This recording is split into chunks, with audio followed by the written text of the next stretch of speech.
Hello guys, welcome to my hallway. Welcome to my dark hallway where today, this is what I'm going to talk about today. Pretty straightforward, pretty self-explanatory. Not much introduction is needed on that part. I hope you appreciate this new setup that I'm trying out. You know, I wanted to be a little artsy. I wanted to be a little creative. And I've always wanted a projector, so I got one. And I thought, well, like I can make this work. I can talk about something with this projector, and this is what I came up with. Welcome to the video. I hope you guys enjoy. Really quickly though, before I get into it and before I get into why I wanted to make this video, I just wanted to say a quick humongous thank you to everybody who liked my last video and everybody who watched. Thank you guys. You're all so sweet and you're all so nice. Yeah, I'm still like kind of not really like, it hasn't really processed in my brain that that many people watched my last video, so it's a little weird for me. I didn't think anything like that would ever happen, but yeah, it did, and it's very cool. So thank you guys. It was also mentioned to me that I have long-winded intros, and guys, I can't help it. I like to talk. And I like to preface the things that I'm going to say and why I'm going to say them. So there'll be timestamps if you want to skip around. Sometime around last year, it kind of dawned on me that the way that I had been consuming music was like not really healthy, I guess. Just for like some history here, listen, I love music. I do. I love music. When I was a kid, it was something that was very much like kind of an escape for me from the world around me. I had a very vivid imagination as a child, and music was something that would kind of like feed into it. And so when I was very, very young, it was a very sacred thing to me. And I think over time, as I've grown older, I think I have almost kind of started to take it for granted, the way that it's been kind of normalized to listen to music a certain way in society, especially like in online spaces. It feels much less about like actually listening to music and more of just kind of like to give you like my perspective on this, I'll tell you what this revelation was and what led to this revelation. It was Brat Summer, believe it or not, okay? That led to this realization that like I wasn't, like that music just wasn't interesting or exciting to me anymore. Seeing like the rollout for that album and just like the weird like overconsumption that was happening with it and just how it was like literally everywhere, I think it kind of just like overloaded my senses. Don't get me wrong, I like Brat. I like Brat. There's some bangers on Brat. Not my favorite Charlie album, but it's a good album, right? But I think like seeing that album everywhere and hearing it everywhere, it just like clicked in my brain that I was like, oh my God, this is something that used to be so sacred to me. And now I don't feel anything when I like try to listen to new music. Something in my brain has just gone numb. And I think it's just been that over the last, like, especially maybe like 5-6 years, especially, that it's just been so like so fast. Consume new music, look for new music all the time. Because I was on Spotify for a while. I'm not on Spotify anymore for this reason, actually. Is that like if you're so incentivized to like find the newest, most niche, most underground, cool music that other people hadn't heard of, and you know, I felt like a job almost, like trying to find like the coolest stuff, right? And it's just such a fruitless endeavor, you know what I mean? I don't know how else to explain it. I think it's just like that Spotify thing, like I don't know, it's just like a weird specific kind of brain rot. And a lot of it I think also has to do with how prevalent like numbers are on Spotify, which is again one of the reasons why I left. It's this weird meshing of like social media in a way. Don't get me wrong, like you can use Spotify and like not give a fuck about any of that. Like, you can use Spotify and like be super private about it and not make it like a social media thing. I get that. But it's really easy to do the opposite, to make it like a social media thing. I was getting to the point, especially with, this just happens to me with apps that where numbers are like really prevalent on the platform, like TikTok, like Instagram, you know, like Twitter, where it's like I just get overly focused on numbers. And when it comes to social media, like that's a whole other conversation. But I was thinking about it and I was like, man, this is like music. Music, man. This is something that I have like such a strong connection to spiritually, I guess, if that makes sense.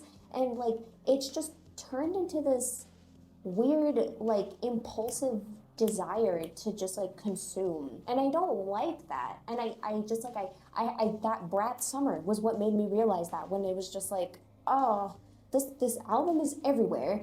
Everybody's talking about it, and Charlie XCX is like super mega famous now. I like something just like switched off in my brain, and I realized that I just kind of started to become kind of sick of myself and what I had become. Especially like going back to Spotify, like especially with like the playlist making, where it's like you have to come, not you have to, you don't have to do any of this, but there's just this like weird kind of impulsive desire to make the like most moody, specific, cool playlists. And also it doesn't help that like likes are visible, you know. It's just so easy for me to get lost in the numbers.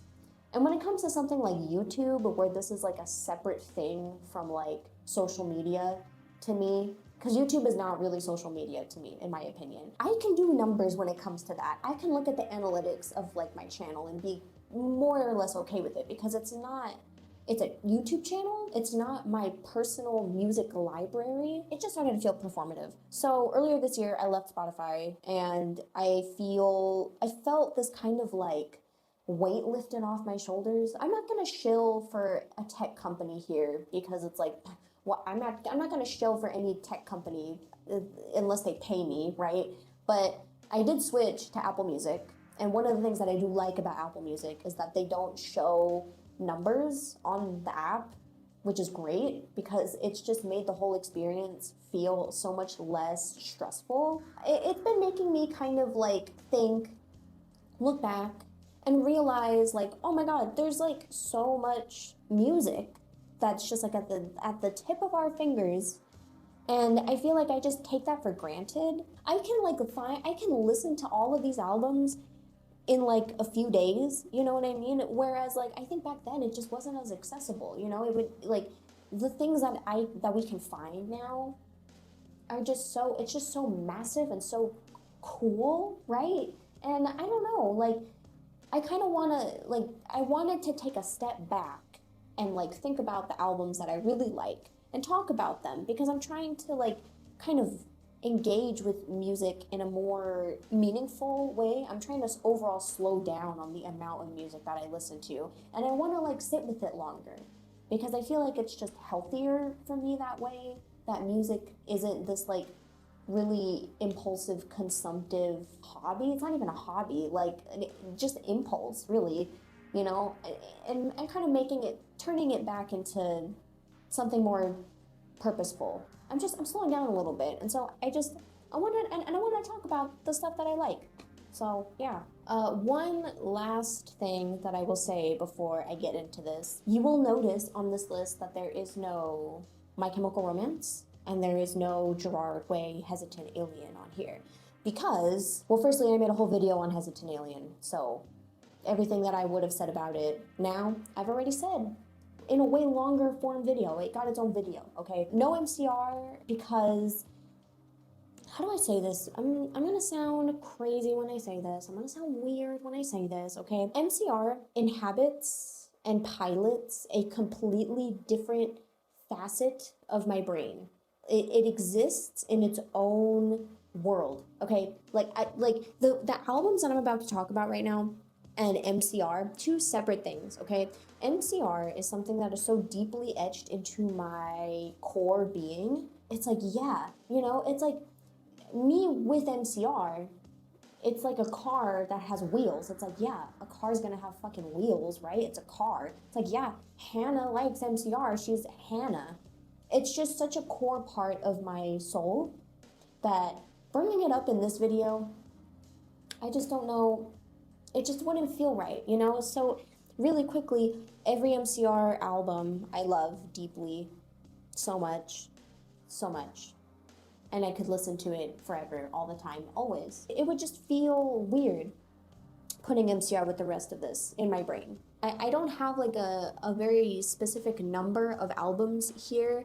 It's kind of just like what resonated with me, what didn't resonate with me. Oh, these are also very lightly ordered, like incredibly lightly ordered. I have a favorite album, number one. I do have a number one, but everything else, it moves around. First, we're going to talk about Memoryland by CF. A lot of these albums I'm going to talk about have come out within the last like 5-6 years. Yeah, just so you know, my music taste is very contemporary, okay? So just putting it out there. Memoryland, CF. Firstly, I hope it's legible here, but it's a very cool, oh yeah, that's kind of better. Very cool album cover, I just have to put that out there. I quite enjoy this album cover a lot. I really like the illustration. Very interesting. I just love kind of like organic sounding electronic music, I guess, if that makes sense. And it has like a really good mix of kind of this fresh, clean, futurism kind of sound. There's some moodier songs. Like my personal favorite song right now is Model Castings. It's just like this cool instrumental with like a spoken word interview happening layered over it, and it's really cool. I like to play this album in the springtime. And just as a preface, the way I'm not like super into like music theory or anything like that. I'm not like very well versed in like song structure and things that go into making, like the technicalities, I guess, of making music. The way that I listen to music, it's very like, I'm a visual artist, right? I like to listen to music that kind of like accentuates that part of my brain, you know? Like albums that kind of have like their own world, their own sound. And that'll be very apparent the deeper we go into this video. But yeah, I just wanted to put that out there. Yeah, this is a good album. And like, this is probably one of my favorite album covers ever of all time. And it would be really cool to get the CD of this. Okay, we have a throwback. Second and C, Arctic Monkeys. This is the best Arctic Monkeys album, I just have to say. When I was coming up with this list, I kind of wanted to pull from all different periods of my life, because over the years I have kind of waxed and waned with various genres of music. But this album still prevails. It's great. My favorite song on it is Piledriver Waltz. I like this version of Piledriver Waltz over the version that Alex Turner did for Submarine. I just prefer this version. It's a very romantic album. It's my favorite of the Arctic Monkeys albums, like overall, because I just think it aged the best. When I'm having a day and I'm like, you know what? I just want to fucking listen to the shit I listened to in middle school. This is the album that I go to. That still like sticks with me. Like I will still put a lot of these songs like on playlists now. I think this album kind of gets overlooked a little bit because it was kind of like that in-between period of like garagey, indie kind of sound. And then AM, which was their like more like radio-friendly kind of pop thing. This taking place in between those two periods, I feel like this album kind of gets overlooked, you know? And I just think it's their best album, like it's their best aged album. Okay, next we have Bottomless Pit by Death Grips. I think this album is actually better than The Money Store. Just saying. That's an unpopular opinion. I know. Just trying to make sure I don't fit in. No, I do genuinely like find myself going back to this album more than The Money Store. But I mean, The Money Store is still amazing and quite impactful in internet culture and music in general, so I can't deny that. However, I just think that this was like kind of like peak Death Grip sound, in my opinion. Just as an aside, I did actually get to see Death Grips during their last tour, and oh my god, dude, I was lucky to get a balcony a balcony spot for that show because the venue had a balcony. Oh, I'm so grateful. I'm so grateful that I got balcony because that pit looked insane. Literally, it was just like a sea of white boys all fighting each other. There was like 4 mosh pits all forming independently of each other. It was scary. It was scary. But they put on a good show. I wouldn't be surprised if they just decide to never tour ever again because that crowd was pretty horrendous. It was pretty bad. It was scary. That's all I could say is that it was fucking scary. Anyways, going back to this album, it's great. My favorite song is Spikes. And like, I know, like, it's kind of passe, I guess, to like Death Grips in 2025, right? But like, I can't deny that they're good. You just can't deny that. I'm not gonna sit here and pretend that they're this like super esoteric, obscure band now because they're not anymore, but they're still good. That doesn't mean they're bad, right? Okay, this one is a more recent release. Armaggedon by Valgur. Oh my god, I just had a deja vu. That's so weird. Okay, anyways, I stumbled across this album and immediately was drawn in by this very cool album cover that I quite appreciate. I like the kind of collage-y, like cell animation, like anime cells is what I'm trying to say. It's a very cool, interesting, kind of unique album cover, right? And this album is very cool and interesting and fun. It is a synth pop album and it's very fun. I heard a song from this album just like as I was flipping through, as I was doing my daily consuming of music, right? And I found a song off of this album, and immediately I was hooked. My favorite song is Vanidad. It's very like mysterious. This album reinvigorated my love for like synth pop because I do quite enjoy synth pop. And they're just doing it a little differently from everybody else, in my opinion. And they're very cool. I saw them live. It was a very cool show. Great album. If you like synth pop music, check it out. If you haven't already. Ooh, we have another fun pop album. Electric Light Orchestra, Out of the Blue. I remember one of my friends putting me on to this album when I was like 16, and I loved it. It's so positive, and it's just so fun. Turn to Stone. Great opening song. My favorite song off of the album right now is It's Over. It's over, it's over, it's over now. So it's just very melodic, very poppy, very fun. If I ever find myself getting too serious or too sad, I'll put this on or like Talking Heads, and it kind of like grounds me a little bit. It's like, okay, it's not that serious, right? It's very, I mean, obviously, like as the album cover would have you believe, it's very space age kind of. It's very just like uplifting. I guess maybe it's called Out of the Blue because maybe it gets you out of a blue mood. Out of the blue mood. That's my interpretation of it, at least. I'm sure that's not what it means. Okay, so this is where I have to say that you are gonna see repeating albums from the same artist because I like various albums from the same artist. One of those artists being Neon Indian.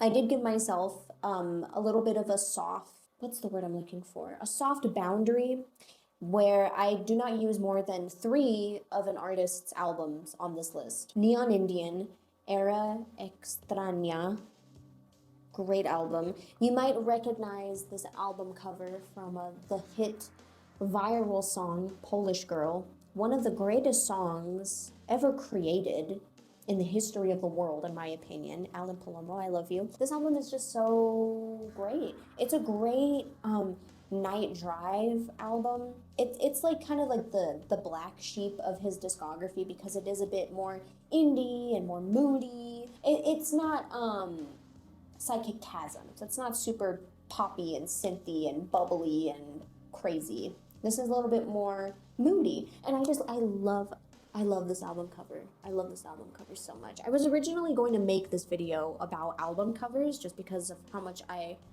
appreciate a good album cover, but that video was going to be way too long, so we're doing this instead. It's so dreamy, you know, you have like the movement of this character right here. you know, the lights. What is that? Where are we? You know, it just feels like so indicative of a specific point in time, yet has kind of a timeless kind of feel to it, you know? My favorite song on this is Blindside Kiss. It just makes me feel like I'm like in LA in like 2011 or whenever this album came out, like 2010, I think. And I'm like driving down and it's like, there's like smog in the air, you know, kind of like smog here, you know, in the city. Ah, God, this album cover's so good. I really like the colors too. Next, we have Death's Dynamic Shroud. I'll try living like this. One thing about me is that I used to spend a lot of time on SoundCloud when I was 15. And this was back when SoundCloud was usable and it was not riddled with ads, and it was not riddled with video ads. I just recently tried using SoundCloud, like the free version of SoundCloud, and there's video ads now that you have to watch in the app. You can't like exit the app while the ad is playing. You have to watch it on the app, otherwise it's just gonna pause. That's so fucking stupid, dude. I'm sorry. That pissed me off. Back in the day, I was on SoundCloud a lot, and so I was very, very into the vaporwave thing that was happening between like I want to say between like 2014 and like 2016, 2017 a little bit. I was like really, really into the vaporwave thing. And this was an album that always stuck out to me. Death's Dynamic Shroud, I'll try living like this. It is just so different than the other vaporwave stuff that I was listening to, because it's technically like a plunderphonics kind of album more than anything. That's what I consider it. Listen, we can get into the intricacies of like each subgenre of vaporwave, but I'm just gonna keep it simple and call it vaporwave. I remember listening to Loving Is Easy for the first time, which is my favorite song on the album, so much so that I have a tramp stamp dedicated to that song. Is that too much information? I'm sorry, that might be TMI, but Loving Is Easy is like, oh, I love that song so much. It's so good. All of Death's Dynamic Shroud stuff, I think, has always been kind of like a bit of a tier above, or a few tiers above, like the stuff that was coming out around that time, like in under the vaporwave umbrella. I love the sparkly like anime sound effects that it has. It's just like, it's so glistening and like this is exactly what the album sounds like, if I'm being completely honest with you. They did a great job with the nebula, the sparkle. Yeah. Oh, this album, man. Me making a list of my favorite albums. Wow, this album's really good. Yeah, duh. I made the list. Murder of the Universe. Ah! By King Gizzard and the Lizard Wizard. My journey with King Gizzard and the Lizard Wizard. Man, this was one of those artists where it was difficult for me to pick only 3 albums, because if you're not familiar with their discography, they have 500,000 albums. There was a period of time where they were making a new album like every like week. It was crazy. I remember because this album came out in 2017, and so this was when I infinitely cared way more about Anthony Fantano's opinion than I do now, obviously. And he said this album wasn't that good. Well, I disagree. That was the first time I was like, you know what, maybe you're wrong about something, actually, because this album is good. It has such a evil, dark, fantasy kind of vibe. It just tells this crazy story, man. It just tells this insane story about like just the end of the fucking world. Like, there's so many bangers on this album, man. Personally, my favorite is Altered Beast 2, I believe, where there's just this like amazingly like spine-chilling like spoken word, like all of the spoken word stuff. It's just so cool. Like, it's so cool. Like, I've thought about getting some of those lyrics tattooed on me because of just how amazing, like just how much they stick with me. I'll put them up on the screen because they're just so like, this album cover is great. I love green. I love this nasty, disgusting, ugly green that we have here. I love this, and I love this like ugly, nasty chartreuse color. I love all of King Gizzard's album covers pretty much. They're all very cool, and this one especially was kind of like like, I think the way that the artist made it, it was like a hodgepodge of like a bunch of different album covers, and he kind of just like overlaid them on top of each other and kind of just like freestyled it, and I like it so. Because you have like the mountain from Nonagon Infinity, which we will get to, spoiler. Okay, here we go, guys, here we go. Another internet music staple, Wolf Girl, Machine Girl. This album quite literally changed everything for me. Everything. I can't explain this enough, okay? Because, like I said, before I was on Spotify, I was on SoundCloud/YouTube. And I remember just scrolling through YouTube like I usually do on my shitty little laptop, and what do I see? Whoa, I've never seen this before. This is crazy. Is that Japanese? Is that, what is this? Oh my God. And then I listened to it, and my life was forever changed, always. Yeah, there isn't much to be said here. This really opened the gateway to my brain for weird, different music. For music that wasn't indie or garage rock. I was like, whoa, whoa, whoa. That's how this album makes me feel. It makes me feel like I am on acid in like a dystopian future rave, and everybody is like on drugs and like having crazy weird sex. This album did kind of hit the kind of peaked in popularity, I want to say, like a few years ago. So, you know, maybe to some people it's a little overplayed, but it played a very integral part in my music journey. My favorite song is the Gabber Trap song. I forget what it's called. I can't even sing it. I was gonna try to sing it. I'm not gonna sing it. I'll put it up on the screen. Oh, Oneohtrix Point Never, Garden of Delete. This is a very cool album cover. I love it so much. This was another like kind of reawakening, I guess, for my taste in electronic music. There's just something about all of his work that just makes me want to cry. It just makes me emotional, and like I can't really wrap my head around how you can even make music that sounds like this. It's alchemy to me.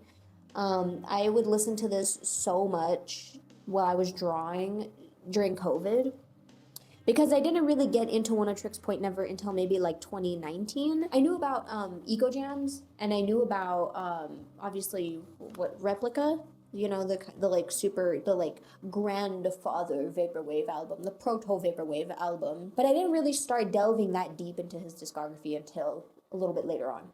And this album is really good. My favorite song is Mutant Standard. It's witchcraft.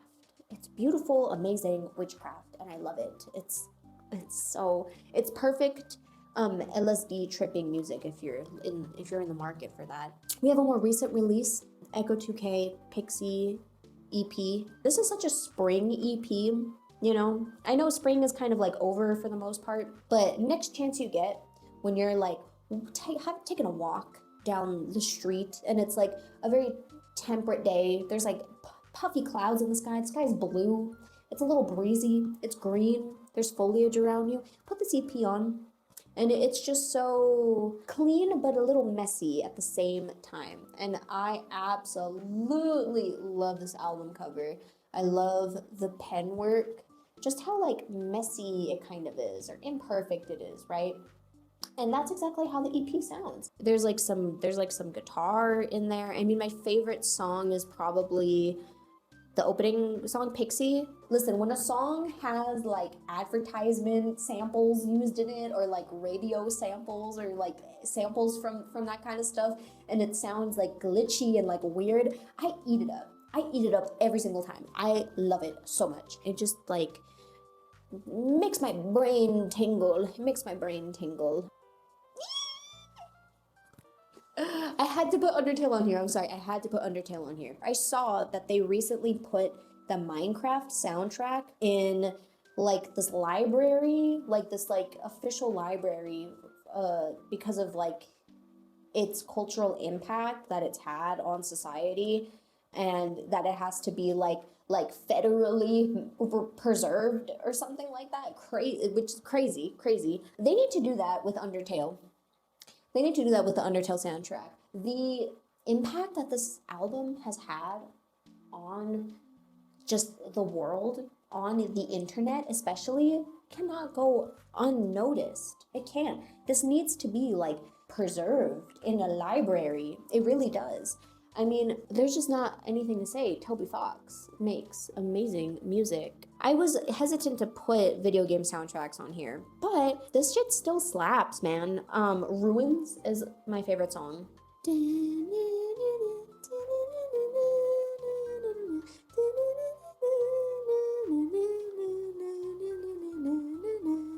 Very good. It just can't go unnoticed. And it really is like, I have some minutes, like I got some scrobbles for this album. Okay, this album has some scrobbles on it. Okay, really quickly, I just want to say, when I was coming up with the idea for best album covers for my favorite albums, this album was number 1, because this is the best album cover ever, in my opinion. This is the coolest album cover. Like, I love it. And maybe it's because I'm partial to the like 2000s indie, because I think 2000s / early 2010s indie is superior to mid 2010s indie, if I'm being completely honest with you. And this is beautiful. I love the logo here with the moon. It's very otherworldly, you know, it's very extraterrestrial. It sounds exactly like it looks. You know, I mean, obviously we have Kids, Electric Feel. I said, oh, girl. Obviously those songs are amazing and great, but the rest of this album is really, really good. And my favorite song of Monsters and Men, I love that song. The way that MGMT is just able to like make these super heart-pulling songs, like very emotional songs. Oh, I can't describe it. I can't describe how that song makes me feel. It makes me emotional. Like, it makes me very emotional. It makes me think about everything that I've ever done in my life. Kind of like Neon Indian, where it's kind of like I discovered them through the super popular radio songs, and then I kept listening, and I was like, wow, actually, like these albums are like great. Like, they're actually like amazing pieces of music. You know, these people, they aren't just a one-hit wonder, okay? Like, they can make some banging songs. And I just want to look at this album cover some more. Yeah, anyways, okay, moving on. Oh, I had to add a garden album in here. In case it isn't obvious by the way that I look, yes, I was very, very, very into the garden at one point in my life. They ruled everything around me. They really did. I was addicted, obsessed with the garden. This is like their peak album to me. The perfect blend of like all the things that I liked about the garden, that I liked, like as if I don't like them anymore. I still like them. I just don't like really find myself listening to them as much anymore, you know? And maybe that's because this album came out in 2020, so anything that I was really into in 2020, I'm just barely starting to get back into, because there was a period of time where I literally couldn't listen to anything from 2020 that I liked because of the pain that it would cause me. But yeah, this is a great album. It's good. I really like the song Lowrider Slug. That's my favorite song on the album right now. Eventually, maybe I'll get back into them. But right now, my garden phase is a bit waning. I also just want to say, I think part of that has to do with the fact that, oh my god, the crowds for these shows are some of the worst crowds I've ever seen in my entire life. Some of the worst crowds I've ever seen. That was my really bad Trump impression. I've seen the garden. How many times have I seen them? 3 times? I've seen them 3 times. The first time was fine. Oh no, actually the first time wasn't fine, because literally when I went to go see them, okay, at this old venue, the venue isn't open anymore. It was a smaller, like more intimate venue. When the opening acts were playing, Machine Girl actually opened for them. Yeah, that's right. In 2018, I got to see Machine Girl open for the garden in a tiny ass venue, and I got so close to them and I touched them and it was awesome. I just had to flex there. But literally, so I think it was Wyatt who was watching one of the other opening performers, and someone came up behind him and asked for a picture, and he was like, no, like, I'm gonna take pictures after the show. Sorry. Dude, this person took a picture of them anyways? Like, what the fuck? The second time I saw them was at a music festival, and like 5 people were at their stage, so it was kind of awkward, and that was a fine show actually, because I got really close, and it was pretty cool, and it was very, like, they like ran into the crowd, and I got really close to them. It was crazy. The third time I saw them, which was the last time I saw them in 2022, was like, oh my god, dude, I don't do, like, just the rudest people imaginable go to their shows, and I don't know, I don't want to say like it's these little kids, because no, they were like some of these people were like the same age as me at the time. So I was like 22. The crowds for their shows are like always like really weird and like disrespectful, and people that are just kind of mean. And so that's why after that show, I was literally like, I'm never seeing them live ever again. It's not worth it to me. Anyways. I love this album. I love this album. Nurture, Porter Robinson. His best album, in my opinion. Yeah, so this album and the Pixie EP came out at around the same time, and let me just say, those two back to back, listening during springtime, perfect. This is a perfect spring album. It's perfect. My favorite song is Musician. Very optimistic. This album is very optimistic, and I needed that in 2021. We all did, right? And it was just such a moment for me. It makes me cry. I like albums that make me cry, and I like albums that have green as the album cover. That's something else that I like about this. It feels just like a fresh, like, hug from a tree, you know, or like a dip in a pond, in a creek of some sort. Yeah.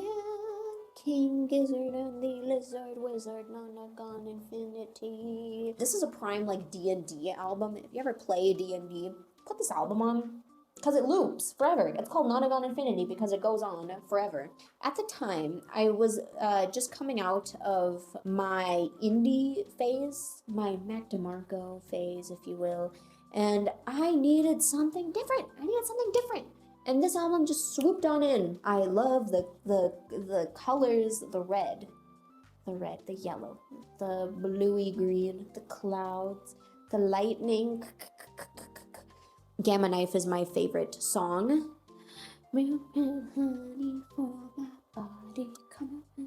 It makes me feel like I'm like in this like desert apocalypse kind of situation, and like it's dusty and it's dirty. And it's like also the future, but it's also the past. That's how this album makes me feel. I love this album so much that I was going to get a Nonagon Infinity symbol tattooed on my chest. That was my idea when I was like 16. I'm glad I didn't. Someone pointed out to me, they're like, yeah, that would be cool, except people might think that you have like an Iron Man tattoo. And I was like, that's true. I still might get a King Giz tattoo one day. Bodywar!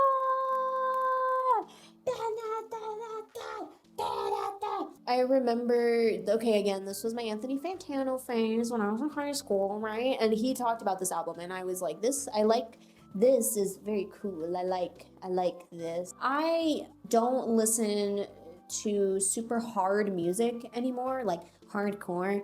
I don't really listen to it that much anymore, or like punk that much.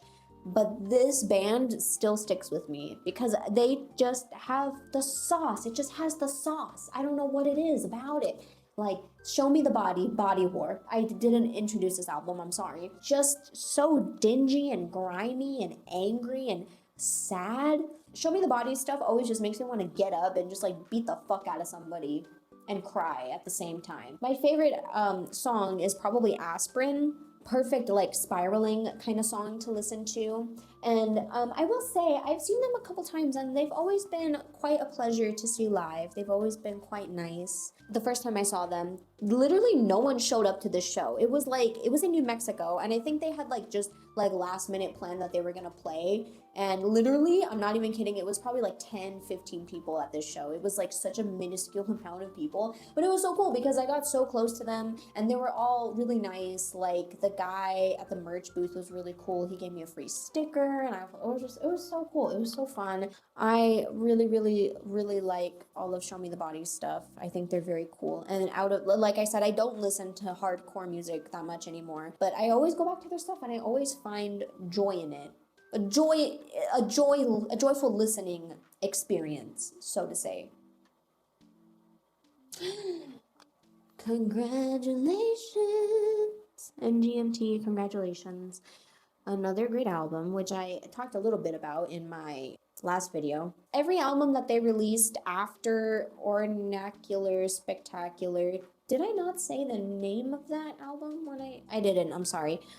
Between that album and Little Dark Age, I feel like the other albums that they were coming out with kind of got a little pushed to the side. But this album is really, really good. Siberian Breaks is like one of the best songs ever created in the entire universe. My other favorite song on this is probably Flash Delirium. It just makes me feel crazy, emotional, wild, introspective, epic. It's very, I'm just lost in this. I love this album cover. It's so mesmerizing. Ooh, another Machine Girl album, of course. Who is surprised? You Void Synthesizer. This was a COVID spiral album because it came out during COVID in 2020. Blood Inside the Fortress. The blood inside the fortress. The blood inside. Oh man, it's such a fucking good song. I will say I don't really love this album cover that much. I'm not a fan of like this kind of like realism, Photoshop-y kind of look. It's not really doing much for me. I have, now that I'm gonna get into it, I have seen Machine Girl. Probably Machine Girl's probably the musician I've seen the most out of all of the musicians I've ever seen. Now that I'm thinking about it, I have seen Machine Girl 5 times, question mark, I'm pretty sure. And every time, I will say, the crowds have actually been very nice. I don't think I've ever been to a Machine Girl show where I've been like, oh, this crowd is weird. Like, no, every time, even in different cities. A lot of furries, obviously. I will say, like, out of all of the shows I've been to, I think Machine Girl shows, they're the ones where I feel the most, like, sense of community, I guess. And I think that's just really cool. And I have to point that out because I think that's part of the reason why I find myself sticking with certain artists and kind of like not sticking with other artists is like kind of the community that they foster or lack thereof. And Machine Girl has done a really good job with the community aspect of it. Oh, dude, okay, Igloo Ghost Tidal Memory Exo. This is another recent release, okay, but I have to put it on here because I think this is Igloo Ghost's best album, man. It is. I love all of Igloo Ghost's releases. They all just kind of create their own, like, world. And this guy does a really good job at making his own worlds. Like, the world building that he does for each release is just so cool. It's just so cool and it's just so concise and it's so like the visual aesthetic of him, I admire it so much. Like, you can always clock when it's like, this is an Igloo Ghost album, you know what I mean? Maybe not this one as much, but like his other more like graphic designy stuff, you can just clock it so easily and I just have to put that out there. I admire it so much. And this album is like I said, my favorite album of his. It has this like watery, grimy, it's very nautical sounding and it's very alien, and he does such a good job at making his stuff sound so alien but in a way that's not so alienating, if that makes sense. My favorite song is Flux Cocoon. This was one of those albums where as soon as it came out I was like absorbing into my soul because it is so good. I can just go through his whole discography and just like not get bored or not get overwhelmed. It really, he does a really good job at like keeping on that tightrope of like not boring me, but also not overstimulating me. It's just like the perfect amount. It's great. It's amazing. Ooh, Glitch Princess by Yule. This was like a peak depression album for me. I have to put that out there. She does a really, really good job at conveying this very isolated feminine experience that I don't know, just it always does something to me. My favorite song is Bites on My Neck. Listen, this is an album for like the weird people who have a lot of internalized emotional strife, okay? Like, I don't know how else to say this. If you need an album to like very softly sob to, this is a good one to do it, in my opinion. Beach Fossils, Somersault. I love Beach Fossils. I love Beach Fossils, okay? I know, like, I think they're kind of bordering the territory of being an old head band now, but I think they're really good. Somersault, great album, boring ass album cover, boo. Put this in the middle here, but bigger. Come on now.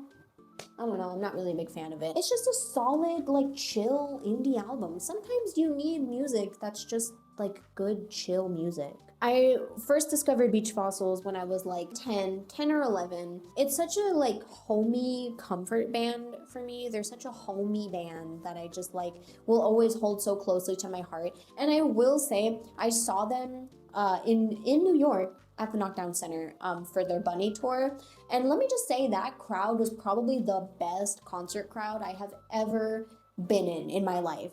Everybody was so nice and so chill. The girl in front of me, there was a girl in front of me with her boyfriend, and her boyfriend was like kind of on the tall side, and the girl literally like pulled her boyfriend aside and was like, move out of the way so she can see, like talking about me. I felt so like, I don't know, I just felt protected, and she was so nice. She was like, let me know if he gets in the way, like I'll tell him to move. And I was like, thank you. Like, cause I'm short, I'm 5'2", right? And so most people are taller than me.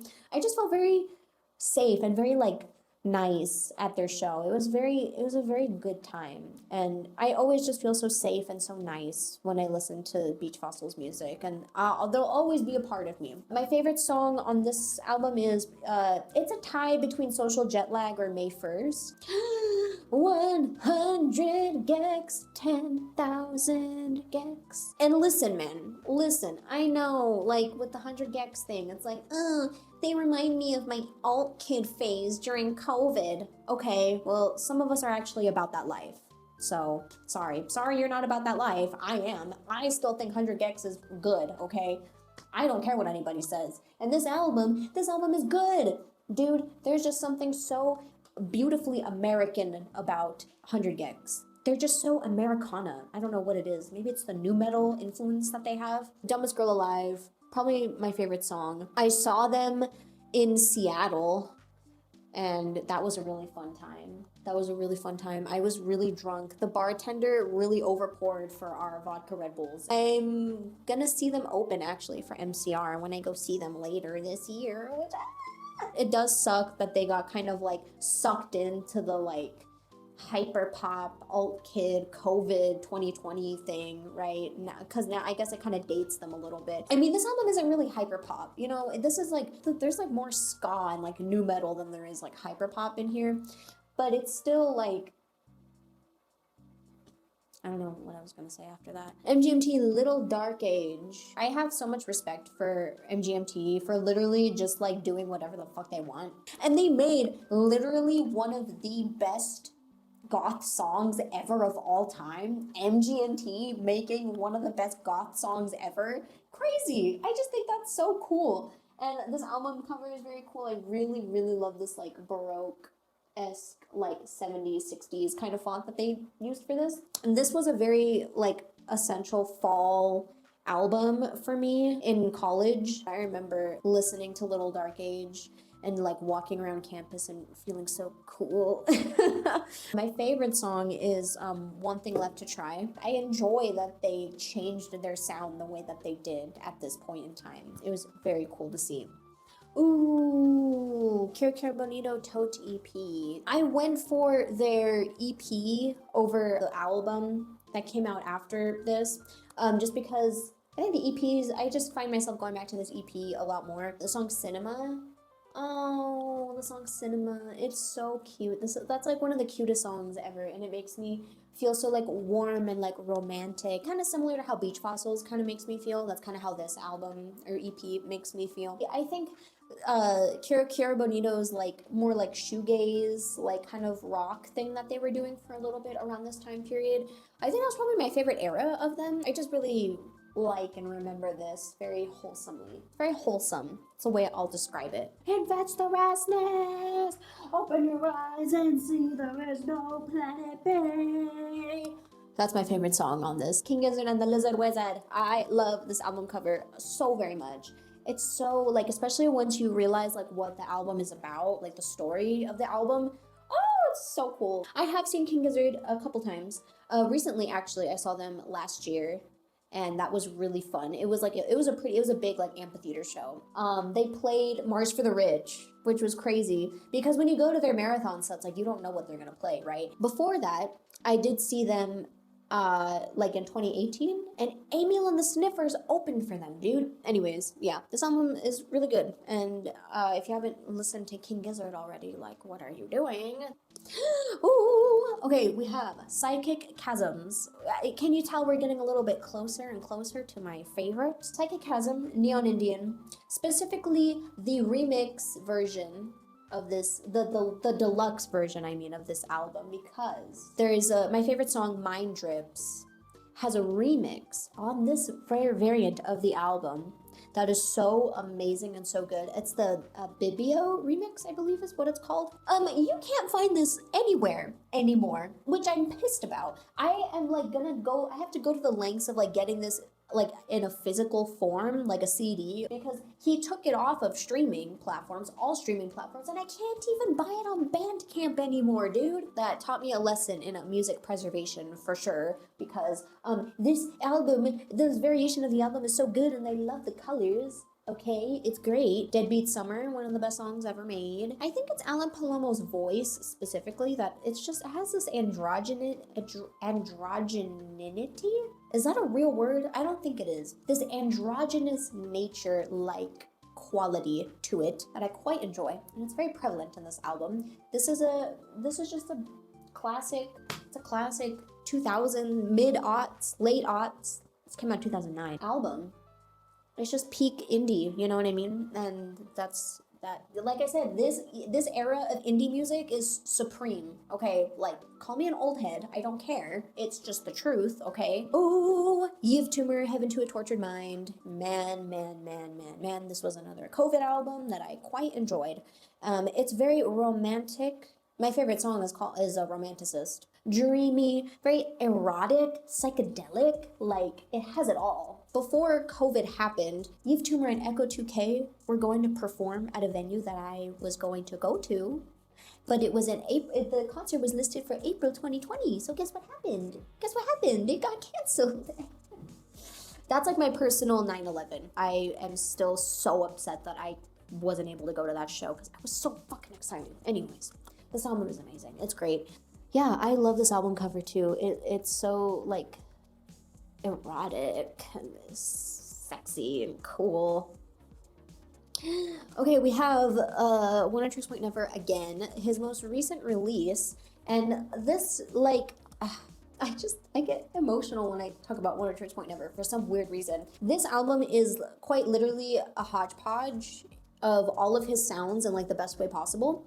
The opening orchestral song Elsewhere is probably my favorite song. I have yet to see Oneohtrix Point Never live. I'm honestly scared. I'm scared to see Oneohtrix Point Never live because I feel like it would just alter my brain in a way that I would never be the same again. I think I have one more Oneohtrix Point Never album to talk about, so I'll move on. Dog Whistle, Show Me the Body. USA Lullaby is my favorite song. I remember the last time I saw them live, actually, they played it, and I was the only one that was screaming.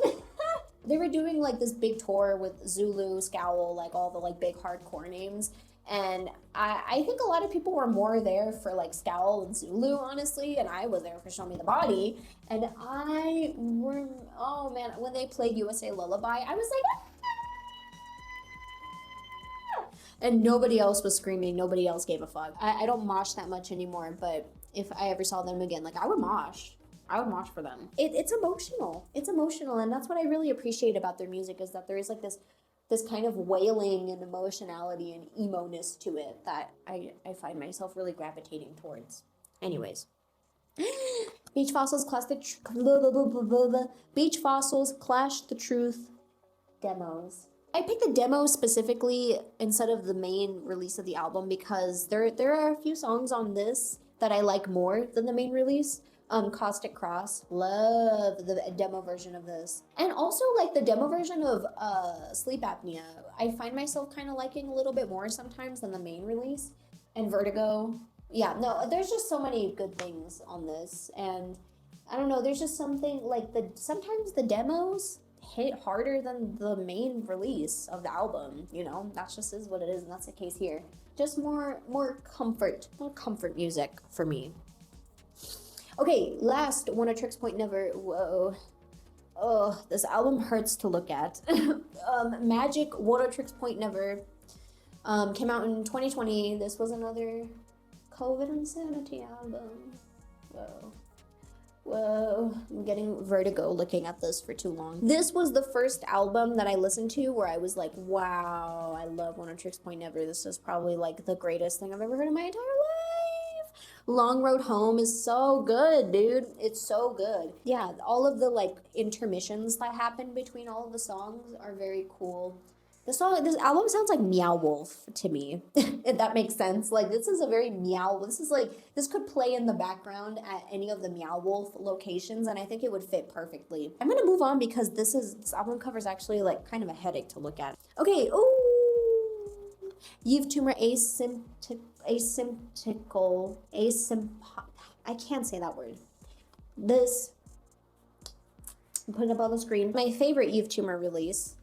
Katrina is one of the greatest songs ever made. It's so sexy and dark and brooding, and there is like, I just love all of the like kind of erotic vibes of Eve Tumor's music.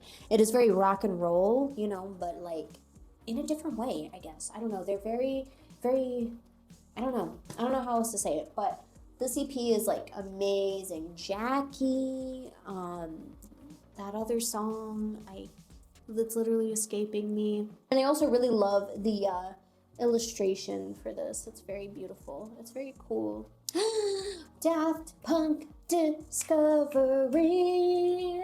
One more time, we're gonna celebrate. That's not actually my favorite song. Face to Face is my favorite song. And fun fact, Face to Face samples Evil Woman by Electric Light Orchestra. This is like what I classify as like a timeless, classic, perfect album in so many ways. The cover, firstly, is amazing. They recently switched the cover to the Japanese variant on streaming services. I don't know, I guess maybe to promote the wide release of the movie that came out, the animated feature that came out alongside this album. But I just prefer this one so much more. It's so much cleaner, you know? It's crazy to me that it came out in 2002. It feels like something that could have come out earlier than 2002, but also something that could come out like next year. I don't know how else to describe it. It is just like, it is the definition of timeless to me. This isn't my favorite album of all time, but it is very, you know, we're getting there, right? Ooh.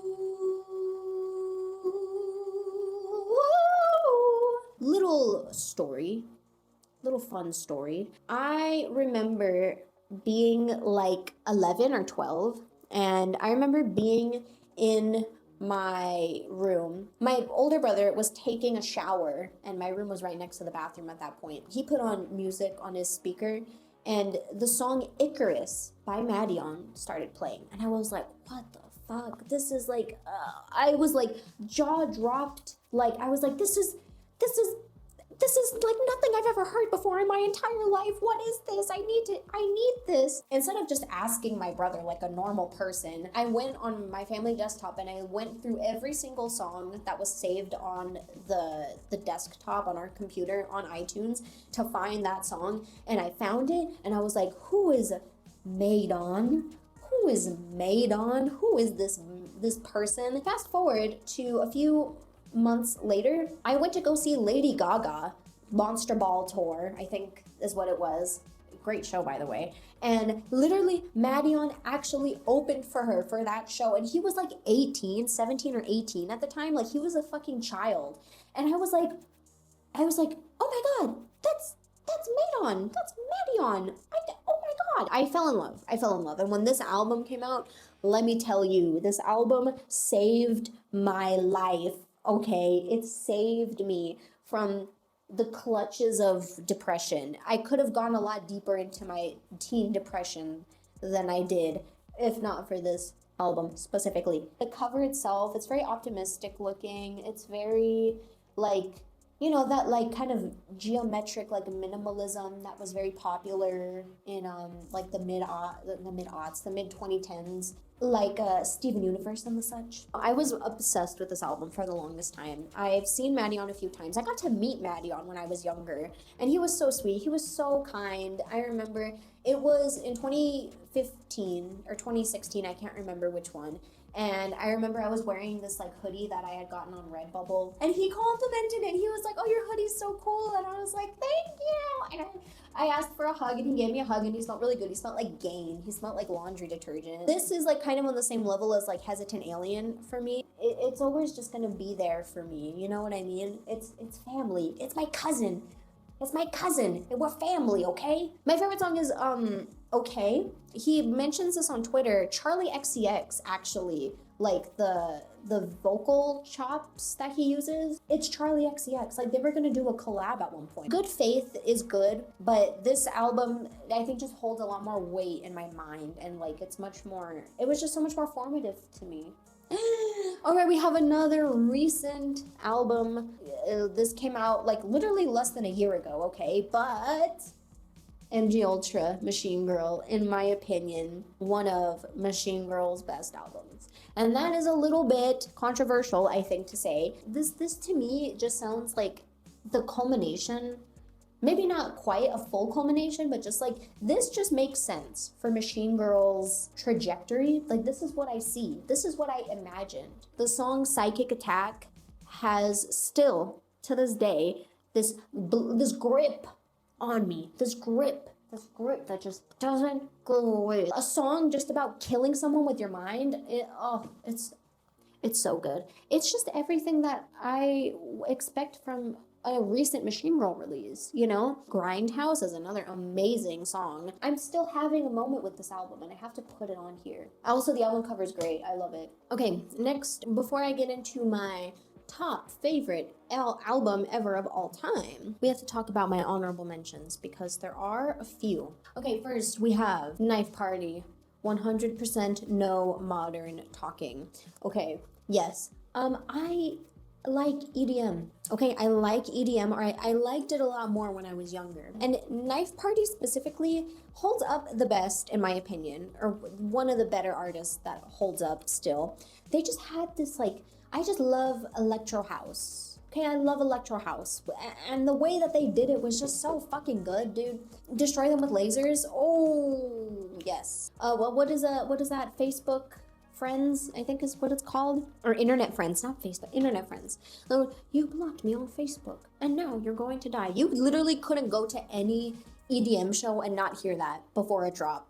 It's iconic, okay? Knife Party, very iconic. And they fell off recently, I'll admit that. But at the time, dude, these were the creme de la creme of EDM music.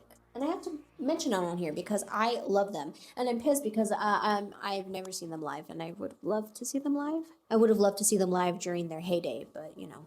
Okay, we have Melody's Echo Chamber, self-titled.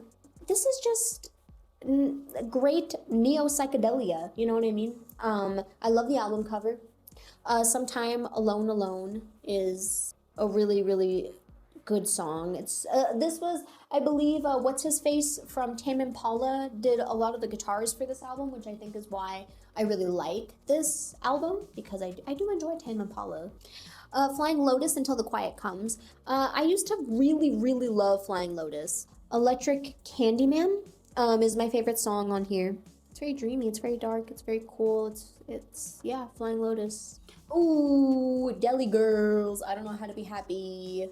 Yeah, this album was an integral development to my hardcore punk days. Very cool industrial screaming music. Really love them. This album is pretty good. Abortion is my favorite song.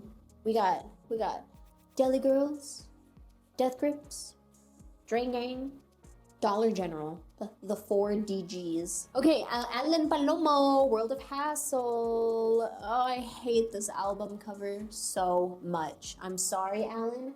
This is not it. This is not it. I'm sorry. I get what he's going for, but this just isn't it. I'm sorry, but just have to put that out there. So this is Neon Indian's new project, I guess. Alan Palomo, he's going under his legal name now. This is very Italio-inspired, very synth, full synth. You got some saxophone in there. Okay, part of the reason why this is an honorable mentions is because this is hideous. Hideous. He could have done so much better, in my opinion.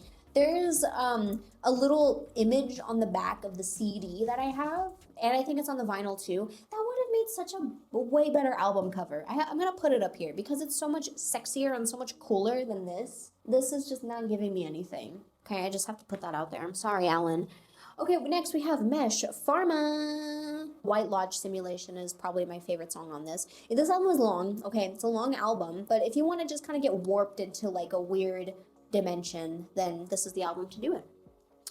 Okay, we have Beach Fossils, The Other Side of Life, Piano Ballads. This is like their piano album. This is like a peak December Christmas album. This is a Christmas album to me almost, I want to say, because it's very jazzy.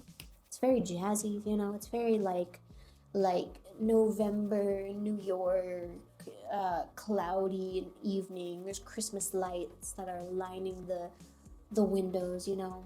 Kind of like Eyes Wide Shut, kind of like how Eyes Wide Shut looks. That's what I see when I close my eyes and I listen to this album. It's very cozy. The version of May 1st that they do on this album is really good. Okay, next. This one is a little bit of a deep cut for me. You cannot find this on streaming platforms. I believe you can like find like a full stream of this on SoundCloud. Floor Baba, it don't make sense. Floor Baba, very integral part of my Vaporwave online music circuit that I had going, you know. Me and Jesse are actually oomfies on social media. I just have to put that out there because, you know, a little bit of a flex. Hi, Jesse, if you're watching this. Very cool person. Anyways, this EP is very cool.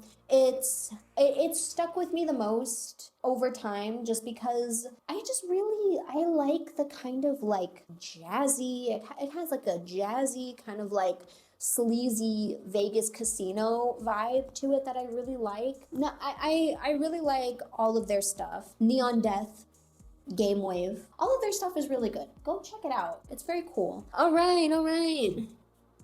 Are you ready, guys? Are you ready for my favorite album? I have to take a sip of water before I reveal it to you because I'm gonna talk. I'm gonna get a little excited. Okay, my favorite album, Funny Bunny 99's favorite album of all time ever in the entire world is Vega International Let's Go by Neon Indian. Yes, we're talking about Neon Indian again. We're talking about Neon Indian. This album is gonna turn 10 years old this year, later this year, I believe. So happy early anniversary. Oh my God, dude. I don't know what it is about this album specifically that just never leaves me. It never leaves. Because some of these like there are other albums I was gonna put on here that I was really obsessed with when I was younger, but it's like they don't hold that much weight for me anymore, you know? This is an album that literally has not left my brain for like 8 years, dude. 8 years. And literally I have not left this album side. It's a little bit of an obsession. It's a little bit of a problem. And it's kind of like, listen, I am probably this album's #1 fan. I feel confident in saying that.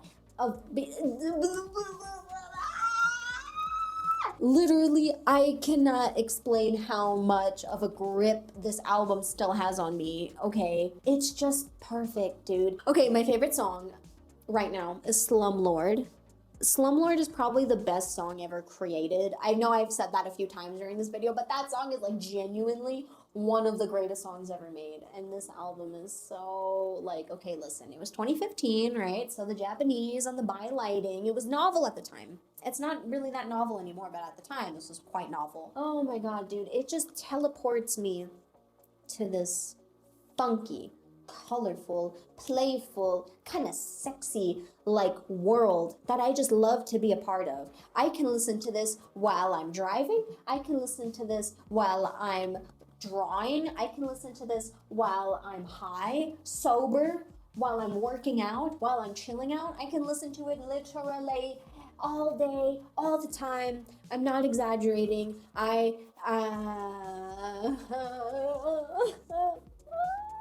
saw Neon Indian live for the first time a couple years ago, and oh my god, it was life-changing. It was so amazing. And he played so many songs off of this album, and I was so fucking happy. I had Barrier, and then like I was so close, and it was so good. It's kind of embarrassing actually how much I love this album still so many years later. Every song is just so fucking good. I hope maybe for like the 10-year anniversary he releases like a deluxe version of this album, perhaps with some demos or perhaps with like some remixes. That would be really cool. And I just like oh, so there's a mirror behind this. I gotta be careful not to fuck it up. But yeah, that's pretty much it. That's the video. I'm gonna leave this album up because I like looking at it. That's the video. I hope you guys enjoyed. I hope you guys liked it. Just like talking about music and the way that it affects me. And I hope the way that I talk about this stuff doesn't sound like shallow, because these albums do genuinely mean a lot to me. I'm just very bad at like articulating some things sometimes, especially when it comes to music, because it's a very spiritual thing for me. I don't know, like I was hesitant to make this video because I was like, well, I don't know, there's so many people who can say these things, who can say so much better things or like more knowledgeable things than I can, you know? But I don't know, I guess like music just still means a lot to me, you know? And I guess I just like to talk about it, and I hope that the way that I talk about it, again, makes sense. And I hope maybe I put you on to some new stuff. I don't know. You know, just because I think like learning about music or hearing about music or getting recommendations by like word of mouth, I think it's just like cool. I don't know, I think it's cool, and I think it's a little bit more engaging and like more thoughtful than like just having an algorithm do it for you, you know? So take this as like a recommendation list, I guess, you know?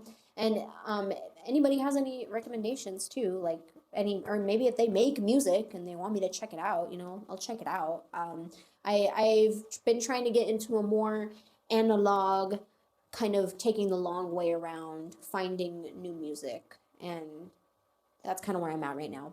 I've already found some pretty cool albums that I really like this year, and maybe I can do like a recap of 2025. I don't know. I still, you know, I'm trying out new things, and I hope that this is something that kind of resonates with at least some of you guys. Like I said, I don't want to pigeonhole myself into making only MCR related content. I want to do other stuff, right? So I hope that you guys can find my personality entertaining enough to stick around for it, you know. But if not, then that's fine.